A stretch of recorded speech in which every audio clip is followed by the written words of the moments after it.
May nagtanong, paano pag inis sa'yo yung isang tao? Paano po yung expression? Okay, let's go. If you really hate someone, say 我讨厌他,我讨厌他, I hate him. 讨厌 means to hate or to find annoying. But Chinese people also use it in a lighter way. For example, 你很讨厌,你很讨厌. You're so annoying. It can be funny or playful, depende sa tono mo.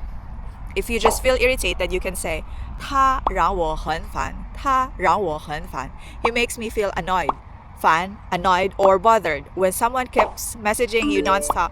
你别烦我了,你别烦我了. Stop bothering me. And if you're super annoyed, like nakakainis talaga, you can say 烦死了,烦死了. So annoying. I'm so fed up. Literally annoyed to death. When it's just a joke or cute annoyance, say 哎呀,你真讨厌. 哎呀,你真讨厌. 哎呀,你真讨厌. It's like, ugh, you're so annoying. Pero malambing. So remember, 我讨厌他,我讨厌他,我讨厌他. I hate him. 他让我很烦,他让我很烦. He makes me annoyed. 烦死了,烦死了. I'm so fed up. 你真讨厌. You're so annoying. Playful. 学会了吗? If you want to make your Mandarin better or pass the HSK exam, you can book my class link in the comment section. 好了,明天见.